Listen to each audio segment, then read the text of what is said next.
Ladies and gentlemen, please welcome Senior Managing Editor, Associated Press, Michael Oreskes.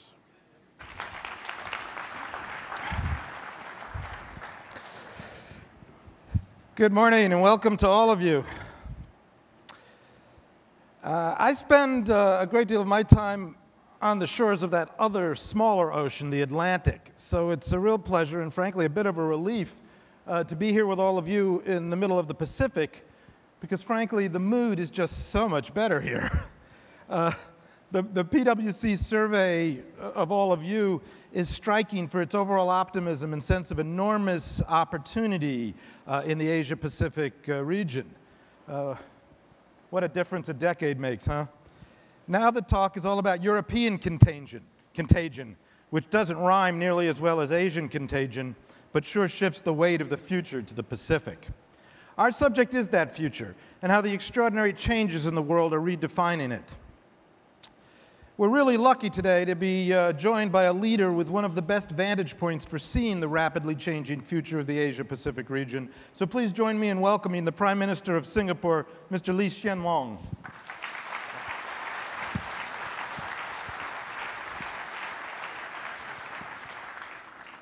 Now, one brief word, the Prime Minister and I are going to chat for a moment, but I do want you to know that the role of the moderator is really very special. I serve essentially the same role as a corpse at the funeral. My job is to be a focus for the conversation, but if I say too much, it's going to upset a lot of people. So this is an interactive session. The organizers have made a great effort to make that happen. So I'm going to be keeping an eye out for the four strategically placed staff members around the room who will have microphones, and we do want to involve you. In about 10 minutes, we're also going to bring two very distinguished business leaders up here to join in this conversation. But let me start, Prime Minister, by asking you, you once said that it's the duty of a leader to say that the world is changing and that we have to change with it. Could you begin briefly by describing what you see as the most important changes now underway in the Asia-Pacific region and how the business leaders in this room can best adapt to them? Well, the long-term change in Asia is the emergence of the new economies, China, India, Southeast Asian countries, and the shift in the balance and the center of gravity from the west to the east, and how we are going to manage that change in a peaceful, constructive, mutually beneficial way. I think that's the most important long-term trend for Asia and the world.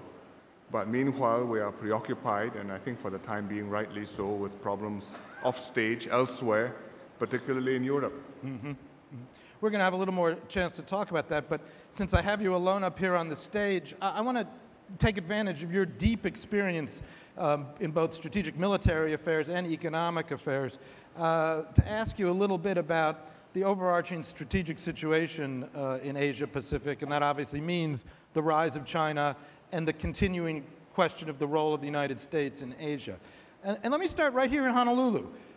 We're sitting just a few miles from the U.S. Pacific Command, which you once described as the sheriff of Asia. No, I didn't say that. But I think you included the Seventh Fleet in that. They help to keep the peace, and we welcome them. Well, let me ask you a bit larger, though, more broadly about the American role in Asia. The Obama administration has been working very hard, overtime really, to dispel the idea that the United States is withdrawing from Asia. Secretary Panetta made this tour of Asia recently to reaffirm that even though the United States was going to be reducing military forces elsewhere in the world, they would be, here we have some water here. That the United States was not going to reduce forces in Asia. And Secretary of Clinton, who will be here later this afternoon, wrote actually a quite extraordinary article in Foreign Policy magazine under the title America's Pacific Century, by which she clearly meant the 21st century, not the 20th century. I just wanted to read a small passage and then get your response. Beyond our borders, people are also wondering about America's intentions, our willingness to remain engaged and to lead. In Asia, they ask whether we are really there to stay, whether we are likely to be distracted again by events elsewhere, whether we can make and keep credible economic and strategic commitments, and whether we can back those commitments with action. The answer is we can and we will. Do you believe her? I think she fully intends that. I believe that America understands what a big stake it has in Asia, in China, but also in the other countries in the region. But you are a hyperpower. I mean, you have interests all over the world, in Europe, in the Middle East, in Afghanistan, and Asia is an important part of this world, but it's not the only part of this world. So we have to share you with other preoccupations. Mm-hmm. But I think with this administration, you've made a very big effort. And I'm sure as time passes and Asia's weight grows, I think our attention will be here. Mm-hmm. And say a few words about China. It's certainly a changed presence in Asia. It's a very rapidly developing society and economy, growing very fast now, transforming very quickly. If you visit it, you'll find that it's a very diverse, very vibrant society. Lots of things happening internally. It's far from monolithic and totalitarian, which might be your impression from outside. And I think it's a force of good for China and for the region that it is transforming in this way. Mm-hmm. You use the word totalitarian. I'm not sure most people would necessarily use that word, but a lot of people would use the word authoritarian to describe China. Well, the government is trying to keep control in a situation which is inherently moving in many different directions. There's an enormous country, different regions, different interests. Now there are rich and poor, the inland provinces and the coastal provinces, and they're trying to move it all in a positive direction without things falling apart, and that's a tremendous challenge. I'm not sure that they've solved the problem or they have a formula for the long-term future, but they're trying. Mm-hmm. And how do they integrate all of that, this internal challenge of China, with the pressure that the United States and other countries are putting on them, for example, to reform their currency management? I think their preoccupation will, in the first instance, be their domestic concerns, because if they lose control domestically of the domestic situation, they are in deep trouble.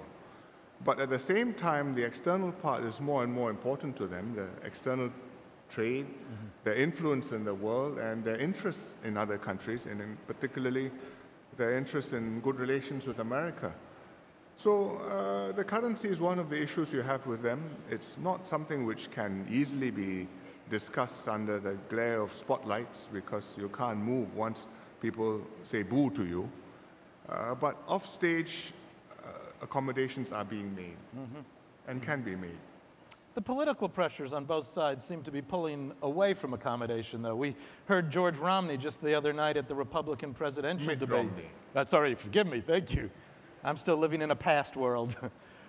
Mitt Romney described China as a cheater, said they manipulated their currency and should be labeled as a currency manipulator, said that Obama wasn't strong enough on them. Well, candidates on the campaign trail tend to say strong things, and if they win, they tend to take more balanced positions. This happened to many previous presidents, Republican and Democrat. I hope it happens again.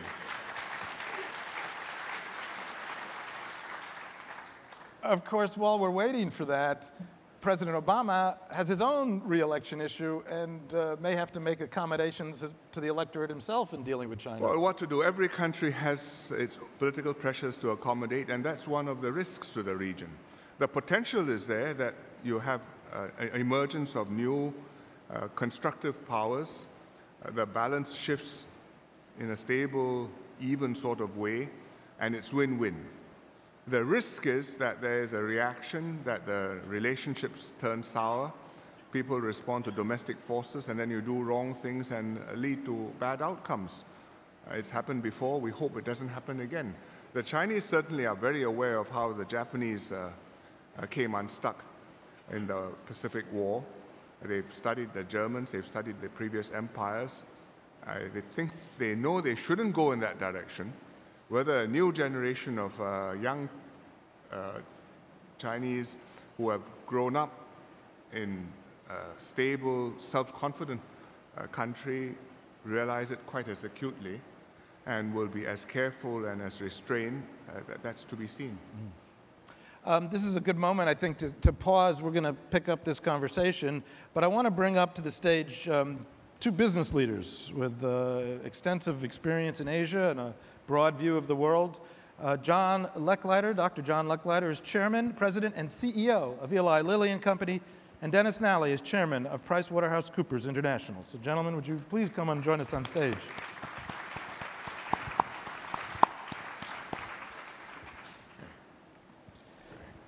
Welcome.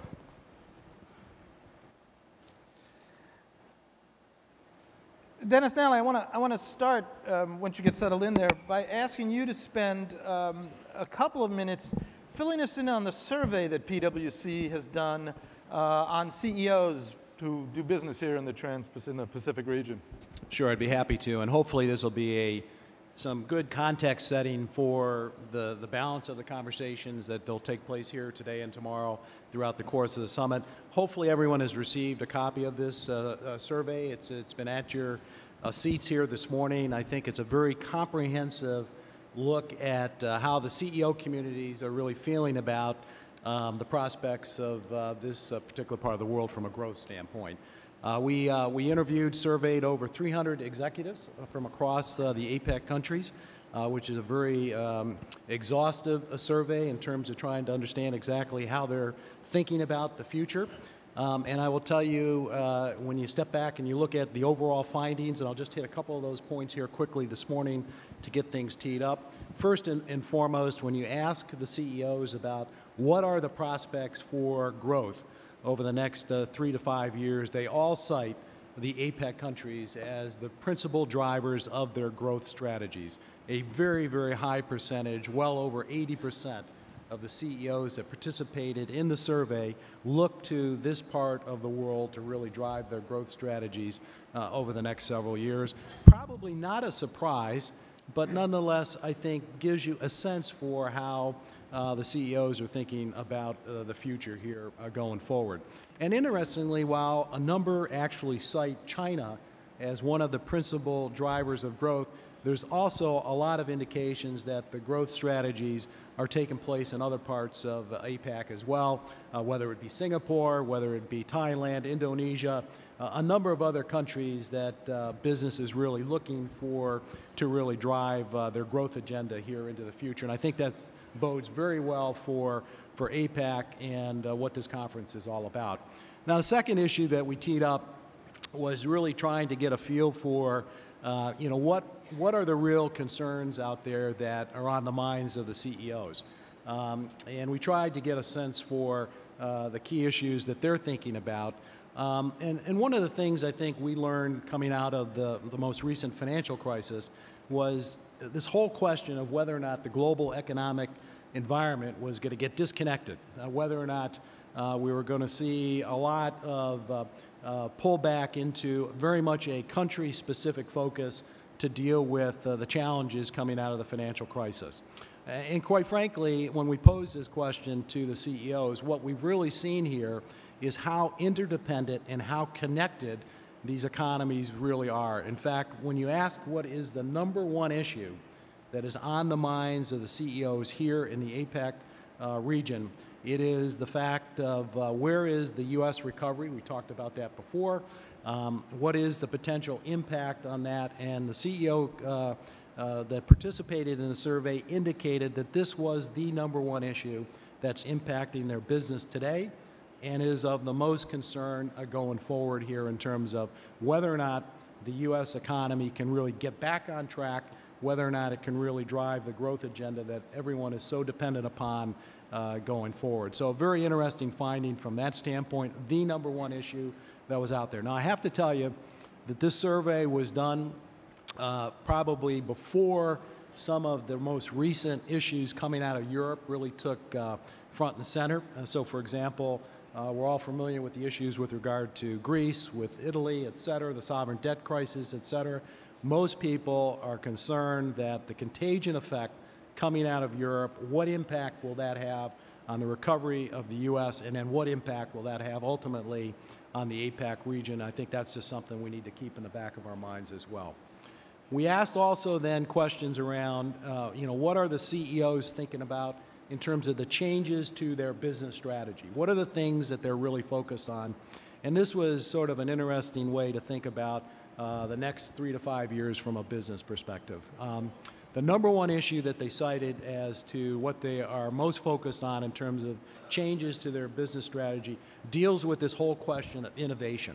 How do companies really take advantage of the tremendous opportunities that are here in this part of the world? How do they innovate? How do they use technology? How do they collaborate better? How do they develop new products and services that can really be tailored to the markets that are here in this part of the world to really seize the opportunities for growth? And that's a very important area that I think many companies are very much focused on, and hopefully we'll have a conversation about that here later on today about where we're trying to go with that. Second issue, which I really think is worth noting, is this whole question of talent. And regardless of whether the CEOs were focused on coming from a developed country or a developing country, the whole issue of talent, talent management, how do you access talent? Where are you going to get the skills to really achieve the growth agenda was clearly cited as one of the biggest and most important issues that the CEO community was really focused on. It deals with the competitiveness. We all see what's going on with wages, inflation. We see the whole issue around how do you get the right talent to the right opportunities. So the whole question of mobility is very much a big part of that as well. But this issue is taking on increasing importance regardless of whether you're in a developed country or a developing market, and that's something I think the CEO community is very much focused on. And then the last question I just want to pose for us to think about here today, we teed up the whole issue around, what would be, the top priorities for the CEOs coming out of this APAC conference. And I'll tell you, it was a very interesting message, which all gets back to, I think, the sole purpose and the reason why we're all here, which is how do we really encourage more free trade? How do we take down some of the barriers that are really out there that would enable multiple countries to really work together on a much more collaborative way to capitalize on what those real opportunities are? How do we continue to make real progress along those lines? That's the number one issue that's out there, that's on the CEO minds in terms of what they're expecting to come out of this conference. A lot of good discussions taking place thus far already, and hopefully more to come with that over the course of the next 2 days.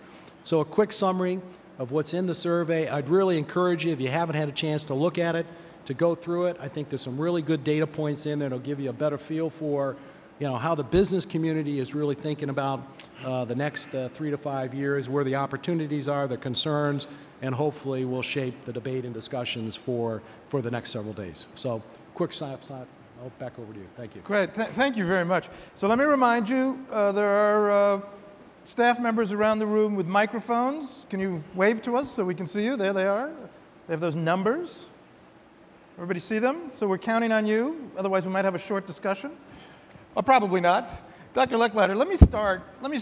There are so many issues covered in the survey, but driving all of it is an enormous question about the demographics of the Pacific region. And of course, that's something that affects everyone on this panel, everyone in this room. Maybe demographics are destiny, maybe they're not. But talk to us a little bit about the changing nature of the populations of the region and how they affect the future. Mike, I think no matter how you look at it, demographic shifts in the last 40 to 50 years, in effect, have accounted for much of the change and, frankly, much of the economic growth we've seen in this region. I think the bigger question, of course, is how's this going to play out as we go forward. A few interesting facts at least facts I find interesting. In 1960, in East Asia, the average life expectancy was 39 years of age. By 1990, the average life expectancy was 67. That's an unprecedented change, an unprecedented gain. Goldman Sachs published a study a couple of years ago that said maybe as much as 50% of the economic growth in that region was driven by longer life expectancies and improved health. Why is that? Well, first of all, you have a larger, healthier pool of workers. It's fundamental. Secondly, as people started to be able to see retirement as a potential goal, they started to accumulate savings and accumulate the capital that, of course, helped fuel economic growth in its own way. In the early 1960s, Japan counted 150 people over the age of 100. In September of last year, in Japan, they counted nearly 150,000 people, or nearly 50,000 people 100 years of age or older. By 2050, that number is expected to be 250,000. These are astounding facts that point to not only medical progress and progress in growing our economies and helping people achieve higher standards of living and higher life expectancies, but they're also, I think, pointing us to some important questions that we need to consider for the future. For example, in China, if we believe that 40% of the Chinese could be urban middle-class citizens by 2025, what are the implications for domestic policy and domestic demand? Does that change the nature? How does that change the nature of the Chinese economy? Between now and then, it's estimated that a number of people equivalent to the current U.S. population will be migrating in China from rural areas into cities. This is a huge and, again, unprecedented change. So what does this mean across the region for economic growth as we become older? Can we also become increasingly more productive, which has been the story of the last 40 to 50 years? And how do we deal with the costs and the implications of providing health care for older populations who, of course, will demand more health care services and have greater medical needs as they age? So it's a very interesting picture with, I think, lots of cross currents, but many other things to suggest that this has been and will continue to be a vital sort of underpinning of the economic prosperity of the region. Prime Minister Lee, that's an enormous change, and as we all know, when you change the nature of a population, you change the politics of a region too. How is this rise of the middle class, rise of a consumer society affecting the relations of countries in Asia? I think it's a tremendous opportunity for businesses because it's a very big market and a very rapidly expanding one. Ordinary things, consumer electronics, fancy goods, brand name cars, you name it, I think the purchasing power will be there. At the same time, it's going to be a more assertive population. When you are middle class, you stand by your rights. You start worrying about what the government is doing for you, what you're paying the government to do, why you shouldn't pay more taxes, and why things shouldn't happen in your backyard. So these are adjustments which are familiar to developed countries and will come to Asia. So talk about that a little more. Talk about it even just in terms of your own governing in Singapore. Well, you look at the issues which we have as our population becomes more educated. We are a crowded little island. We need facilities. You need to put bus stops. You need to put childcare centers. You need to put community hospitals in different parts of the island. Everybody needs these facilities. But when you put them in a particular neighborhood, the upstairs neighbor says, "Can you put them in the next block, please?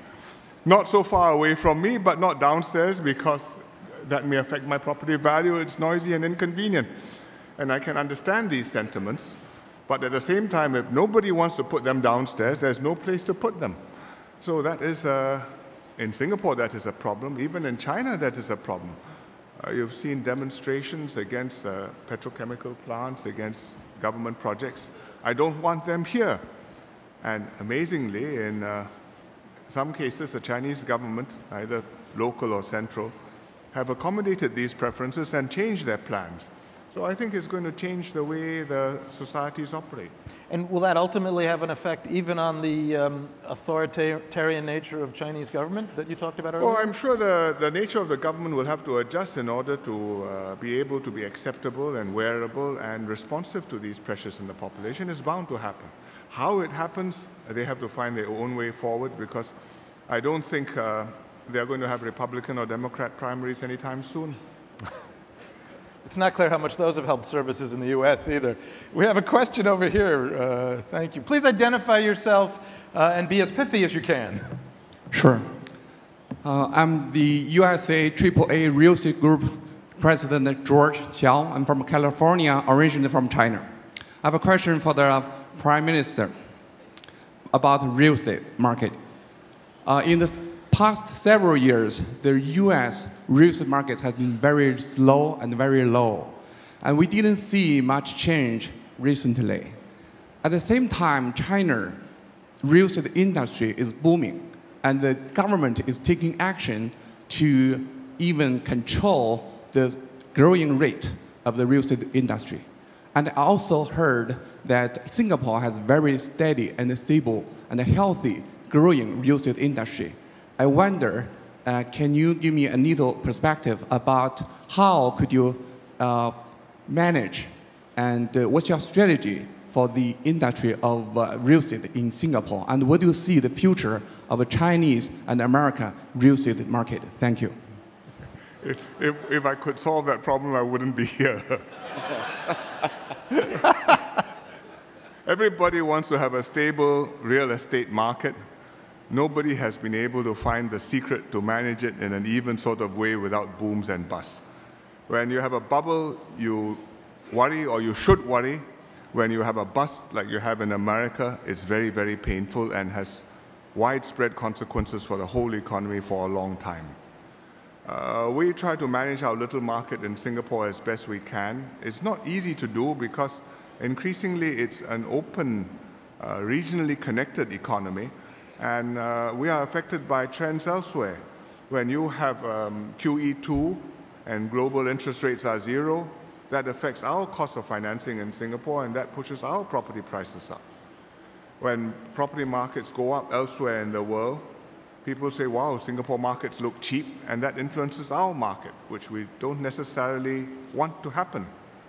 So we struggle when we think it's too high or it's not sustainable. We try and let out some of the air. It's not always successful, and it's very hard to get the balance and not overdo the medicine. Did I have another question on the floor? Mr. Minister, you are very popular. Please identify yourself. For this. I'm George Yin from Hong Kong.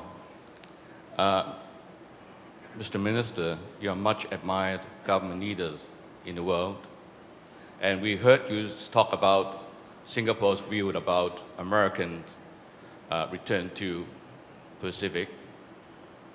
How far does it differ from your senior mentor minister's view about his view about American presence in South Asia? No, I don't think there's any difference between my view and my father's view, the ex-minister mentor's view, on that America has a constructive role in the Asia-Pacific, that America has played this role well since the war, and that's more than 60 years now. And America remains welcome in the region and ought to stay in the region because it has many interests, many friends, and a great potential to do good. Doesn't mean we agree with America all the time. There are oftentimes when we have politely to express our views and stand our ground. I think the one thing which many Americans do know about Singapore is they remember Michael Fay, a young teenager about 15 years ago who misbehaved in Singapore. But we are your friend, and I hope it will be so for a long time to come. Do you think there's an unfair image of Singapore as overly disciplinarian, authoritarian? I don't think it is more than, it's like looking at the tail of an elephant and thinking that's the animal. But does that mean I can chew gum in Singapore or not? Yes, you can chew gum in Singapore. Please don't spit it out. Okay.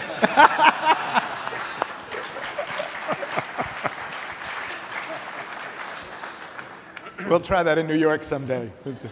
I'm going to go to more questions on the floor, but before, and I see one here, so get ready. But I want to just raise an issue that you briefly mentioned to me off stage, and I think it relates to all of this, which is, could you compare, Mr. Prime Minister, just briefly, the way in which China relates to the other nations of Asia and the way in which the United States relates to the other nations of Asia? Well, in both cases, these are big countries relating to smaller countries. In America, you have not only Asia to think about, but Europe, the Middle East, Afghanistan, Latin America. So we are one of many friends which you have. China has got a more regional focus. I mean, they are developing friends in Africa and South America too. But they are themselves in Asia. This is their neighborhood, and they are there all the time and assiduous in cultivating friends and influencing people. On the other hand, America, though you're far away, you've learned, I think, maybe because of the way your national temperament is, maybe because of your history, but you have learned how to be present and remain welcome for a very long period of time. It's not easy to be there and dominant for 60 plus years and still be welcome. And if China can do that, I think that will be a very good thing for China and for Asia. Interesting. Okay, I had a question right back here. Give us your name and go ahead. Yes, thank you very much, Mr. Moderator. My name is Professor Ken Morgan from the University of Western Australia. And for many years, I've always asked after George. My question is to the Prime Minister. Your father, as a great leader from the creation of Singapore to this day, has always repositioned Singapore one decade as a decade, from manufacturing to transportation to financial services. Singapore is the incubator of great ideas and innovation in Asia. What do you and your father talk about of where the next decade will be?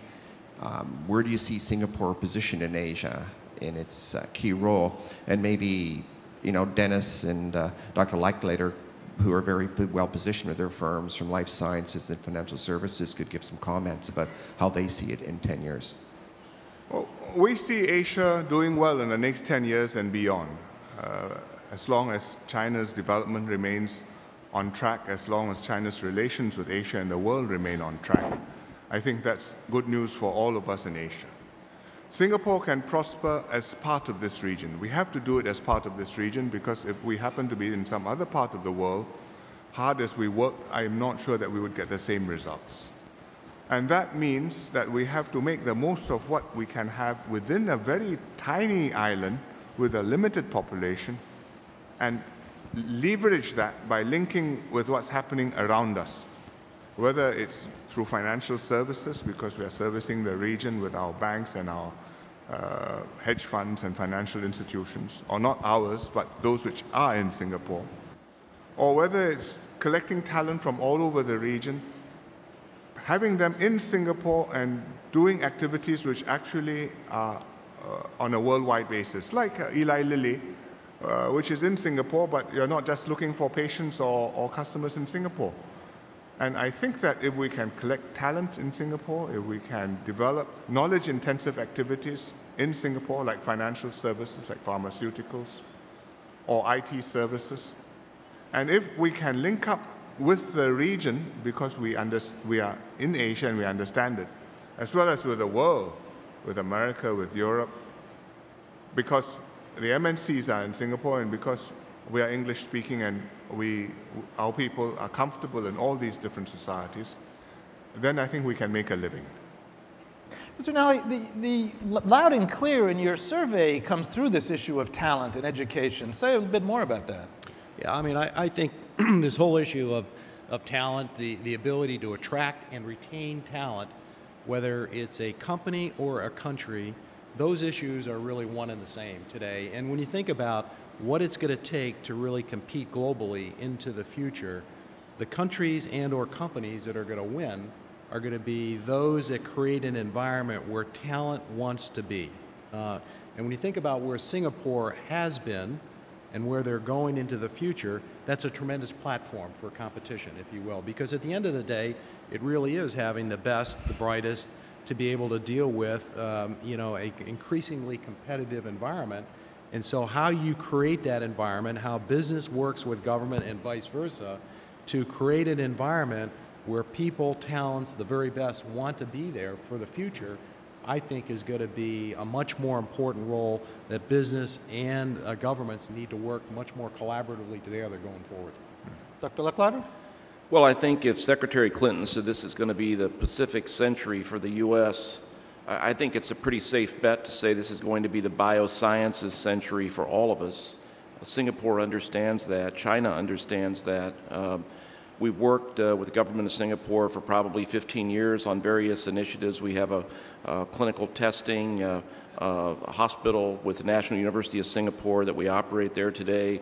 Last year, we made a decision to establish our first sort of bricks and mortar research presence in China, in Shanghai. And again, I go back to what Dennis said. It's because in both those situations, there's a critical mass of talent.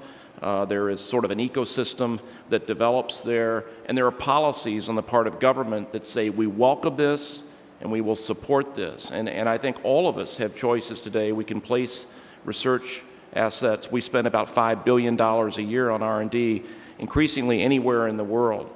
So the kind of thinking that Dennis described is exactly the thought process we go through. What about education?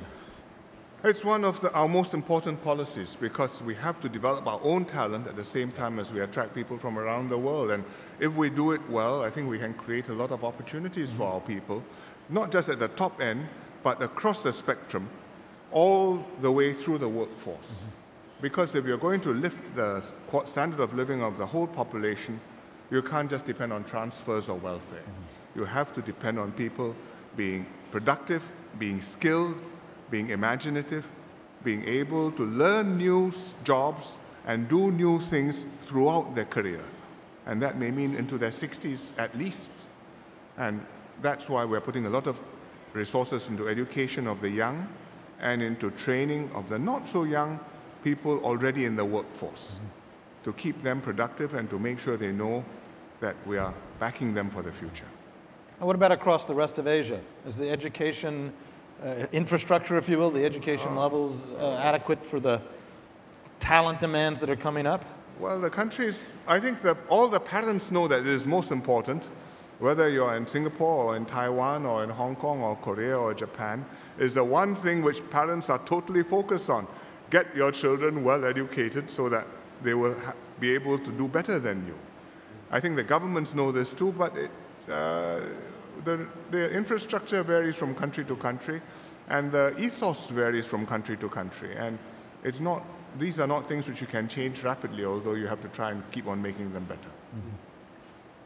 Do I have further questions? I seem to have a question over here and a question. Let's go to number 6 first. Good morning, Your Excellencies. I'm Azmi from Brunei. I'm also the Bruneian VOF, Voice of the Future delegate.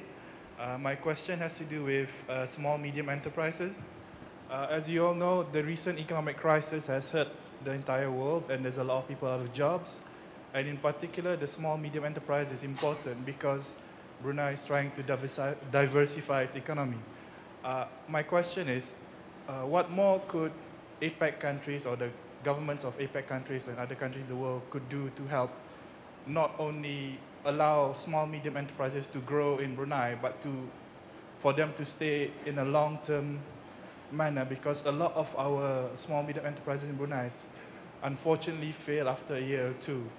So I know there's some support available, but what more could the governments do, and what more could these aspiring businessmen who are trying to make a living because they are unable to get regular jobs, so they try to open up businesses like food businesses or online businesses and the sort. Thank you. You know, here, you know, if you think about APEC as an economic region, you know, maybe just pause and go back and take a look at what has been created in the Eurozone. And I think there's some really interesting analogies or some best practices that have really been developed in Europe over the last 15 to 20 years that we may not necessarily have a tendency to focus on, or quite frankly, we even discount. So when you think about, you know, what Europe has been able to do to create, you know, an economic zone within those countries in terms of dealing with regulations, dealing with trade barriers or tariffs, dealing with mobility of people from one country to another country, those are things that you can really focus on to stimulate the economic growth within an economic region, notwithstanding government policies and practices in each of the various countries that are members of APEC. And I think that's really one of the big benefits to me coming out of this conference, whereas if leaders can come together to begin to deal with those types of issues, to knock down some of those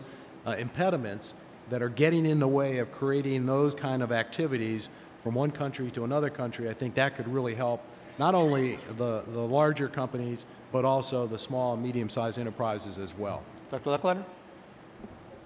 My comment would be a general one, and that is, I think we've found over the years that many of the issues that small, medium-sized enterprises face are the same issues that the large enterprises face. In fact, today, most large companies, whether they're in our industry or they're in any other industry, are working more and more with these small, medium enterprises and getting more and more work done through networks. We have thousands of partners that we rely on around the world, and many of these are small, medium enterprises. So there is an ecosystem we're all part of, and I think the same things that we would tend to focus on as a large company, intellectual property protection, transparency, systems of regulations that are predictable and codified and harmonized when possible, anti-corruption measures, codes of ethics that guide the conduct of business. All of these things, I think, are vitally important in any national or global terrain in terms of furthering the interest and helping small businesses and medium-sized businesses and large businesses be successful. Mr. Prime Minister, I understand Japan is ready to join the Trans-Pacific Partnership. Is that partnership a first step down the road to a kind of Pacific trading region that resembles in some ways Europe? That's one of the pathways towards a free trade area of the Asia-Pacific. If you look at the European Union as a model, as Mr. Nally was doing just now, and what they have done, reducing trade, obstacles to trade and facilitating trade and creating a single market. Asia is a lot behind that, and I think realistically Asia will not be able to do what the Europeans can do. But we can still promote free trade in the Asia-Pacific, and one of the important ways in which we are pushing this process is through the Trans-Pacific Partnership. In fact, Brunei was one of the countries which started the TPP, so was Singapore. Four of us, Singapore, Brunei, New Zealand, and Chile. And now 9 countries are negotiating to broaden the group, and the Japanese are joining in. That's going to make it 10. And I think with these 10 countries, which will now include America, Japan, Australia, Vietnam, Peru, and Malaysia and a couple of others, I think that will be a good basis, a meaningful agreement which will be relevant to companies wanting to do business in the Asia-Pacific. So it's easier, the tariffs we hope will be lower, the barriers will be less daunting, and small companies will have a better chance of making it. And is it possible ultimately to have successful trading partnerships across the Pacific without China as part of this? Well, China is part of different networks. The Chinese have free trade agreements with Korea. They have a free trade agreement with Singapore, with the Southeast Asian countries, with ASEAN. They are talking about a Northeast Asia free trade agreement, China, Japan, as well as South Korea. So there are different overlapping networks. China joining the Trans-Pacific Partnership, well, is not in the imminent future, but I'm sure it's something which they are watching and thinking about.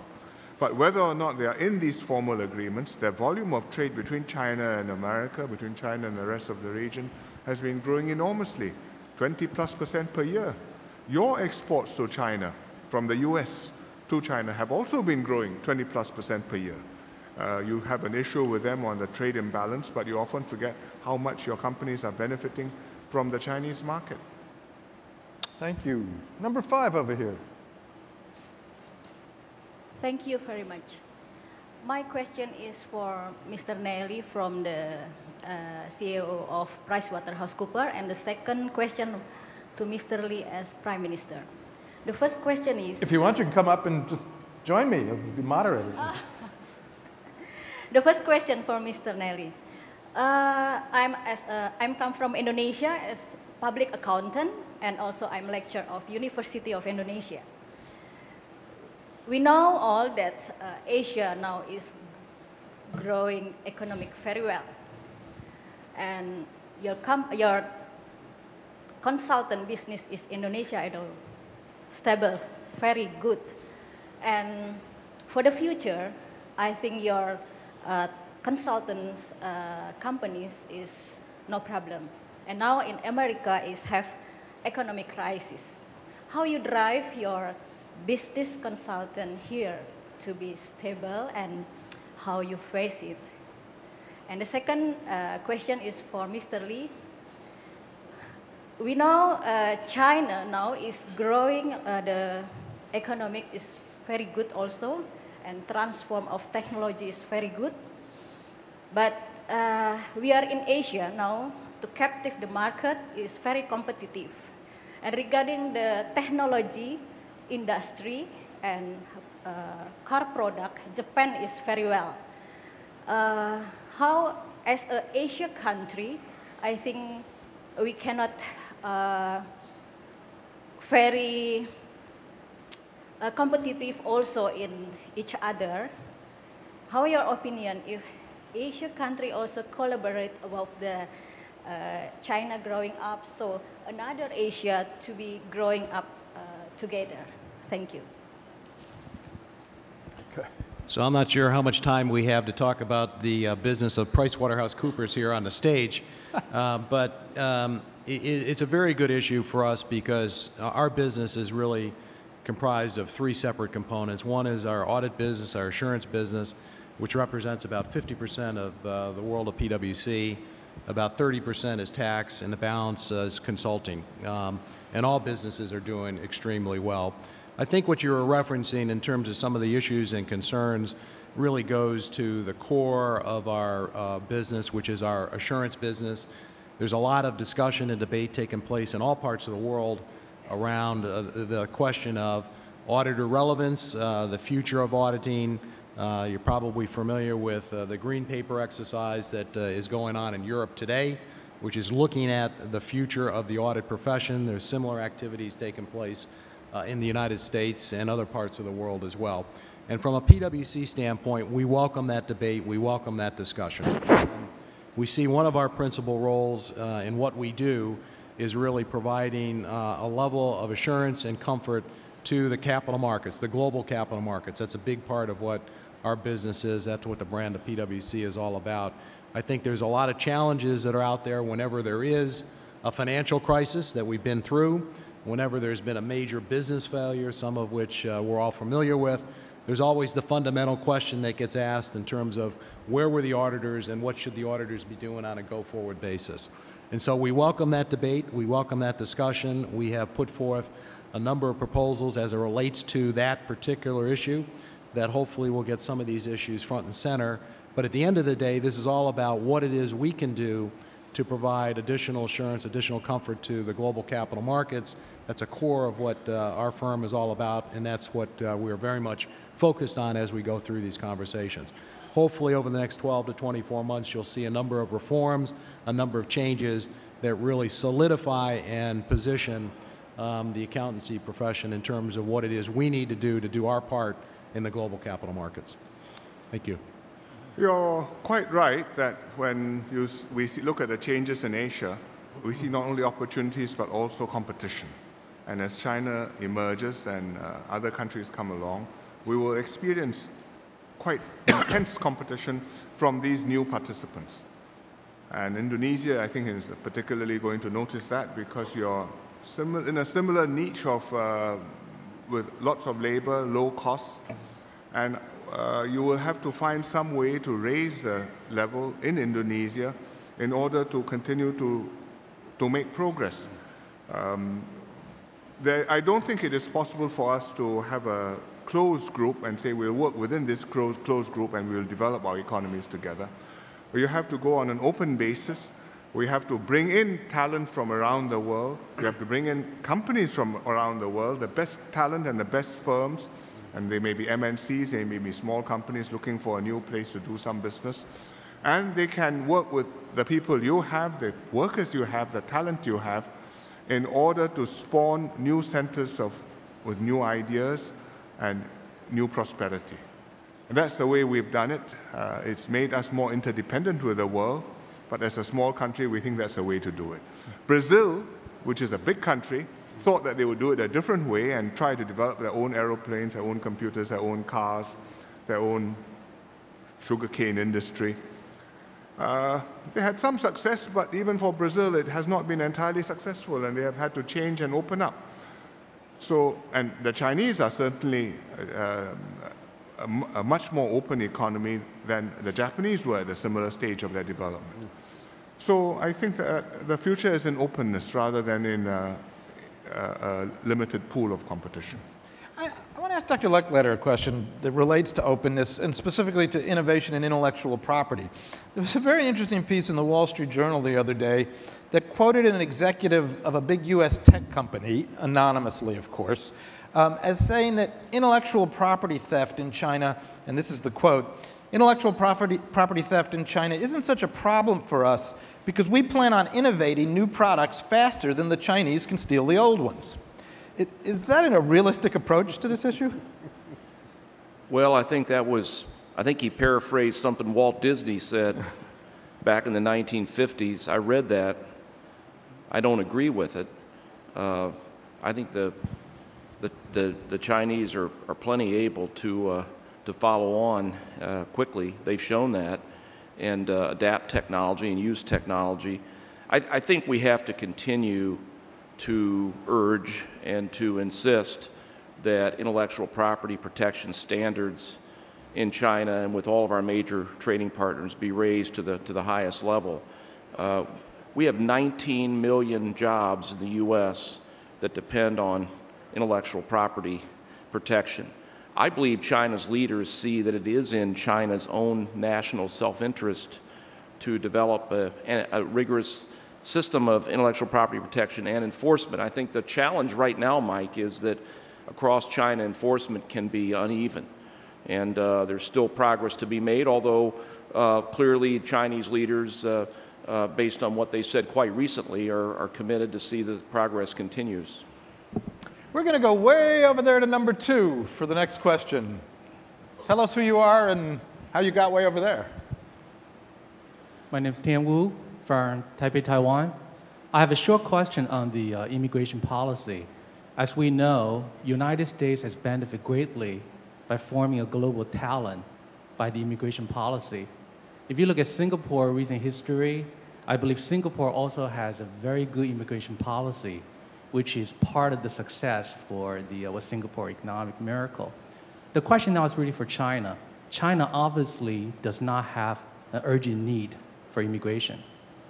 How could China form such a diversified global talent to replicate or to improve the success of United States or Singapore to a different scale with more outflow of people than inflow of people? Thank you. I'm not sure whether I want to answer that question. But I think if you compare China with Japan, I would say again that in this respect, the Chinese society is a more open one than the Japanese society. It's Chinese speaking, so that makes it harder for it to be open. But in terms of ethos, in terms of being able to create an environment where people are willing to live and work, Shanghai is no longer a hardship posting. On the contrary, likewise Beijing and I think many other cities in China. So that's a plus for them. And I noticed some of the cities have been active in going out and having international advisory panels and looking for ways to solicit talent and to attract talent to come to China to live and to work. Some may be emigre Chinese, some may be non-Chinese, but willing to go to China and try something exciting. I mean, John Thornton retired from Goldman Sachs and went to Tsinghua University and lectured for a time. I think I got the name right. And I think many other people will be interested to do that, to see a society which is on the move, which is transforming itself, and to be part of an exciting story. And Singapore tries to do that too. We have constraints because we are so small, and if we just open our doors, we'll be completely swamped. But for talent, for people who can make a contribution, I think our doors need always to be open. Mike, just a quick comment. I think the global economy and the APEC economy do better in the long run when people and ideas and capital can flow between countries and across borders. I've spoken about the immigration issue referred to here in the U.S. on numerous occasions. It's still way too difficult for talented people who come to the U.S. to pursue higher degrees in mathematics and science to stay in the U.S. if they wish to do that. And we've argued that all of those folks should have a green card stapled to their diploma so that they have the choice rather than have to figure out which laws apply and where the legal system might send them. They have a choice of where they want to work and where they want to start a business or earn a living. Good. Why don't we come right here to number 4? I would like to ask Mr. Nelly. I'm from Beijing, Sunwa Credit Management Company. We are a very big credit rating company. So do you have any suggestion to the China credit rating market? And the second question is, do we have the cooperation opportunity in the future? Thank you. Well, you know, it's interesting. I think there's going to be a whole new industry that comes out of the financial crisis, and credit ratings is going to be one of those. I think there's a lot of interesting debates and discussion taking place all around the world on that issue in terms of, you know, how should that industry develop? You know, what should be the governance and/or regulation around all of that? I think there's some issues and challenges that have been put forth in terms of the existing structure around rating agencies. And I think over the next several years, you're going to see some major changes that come through around that particular issue coming from what we've learned in the financial crisis. I think there will be new opportunities for new organizations, new ways to think about how those services are provided. And I suspect, not surprisingly, that there's going to be other players, in addition to the major players that we see today, that will play an important role in that going forward. Well, we are virtually out of time, believe it or not, and I want to wrap up kind of where we began by trying to focus out into the future a little bit. Alex Arena says that if he were 25 today, he would have no hesitation splitting his time between Shanghai and Hong Kong. So I want to ask each of you to take just a minute or two to say, if you were 25 again, what would you do now, and what are you advising the 25-year-olds around you in terms of the future? Dr. Leckletter, do you want to start? I think if I were 25, well, I guess if I were 22 and I was finishing an undergraduate degree, I'd try to find a job in an interesting place where I thought was interesting to work in an interesting part of the world, and then I think I'd go back to graduate school. I don't know what kind of graduate school, but I think postgraduate training is going to be more and more essential as we go forward. And I would advise anyone, I think, before the age of 35, 36, 37 to try to have a significant experience working abroad outside of their own country. I won't be so specific, but I think an opportunity to work in Asia today would be a very exciting opportunity for someone that age. Mr. Nally. Maybe just to build on what John said, I think the whole issue of mobility today is so much more important than what it was 5, 10 years ago. And I think as a young person entering the workforce, having that as a mindset that says that has got to be a critical way I think about, you know, my career, I think is really, really important. It's going to be a fundamental, it's going to be a prerequisite. And so adapting that as you think about career opportunities, I think are really critical. And the second point I would make is that as you leave a university today and you think about what it is you need to do going forward, always having a mindset that you're going to continually have to reinvent yourself. The environment is changing so rapidly that you got to have new skills that you're going to be acquiring, new focuses, and that's got to be a part of your DNA. Prime Minister Lee. Well, I would spend some time in America, particularly in Silicon Valley, where you have one of the brightest constellations of talent around anywhere to be found, who believe they can change the world and are trying very hard. They don't quite know what will happen, but they are going to do all sorts of exciting things, and some of them are going to work. I'd spend time in China because it's a society which is going to change itself, and to understand them and how they are going to impact on the rest of us from first-hand experience, knowing the culture, knowing the language, knowing the people, I think that would be very valuable. I think I'd spend some time also in India. It's very different from China. It has a lot of talent. It has a lot of energy. Many complicated social and political internal problems to solve, but maybe learning how they tackle these problems will be useful in other contexts. And having done that, I would come back to Singapore because I'm Singaporean and I belong there. And I hope some of this will be useful. Well, gentlemen, thank you very much, all of you. It was great. Thank you.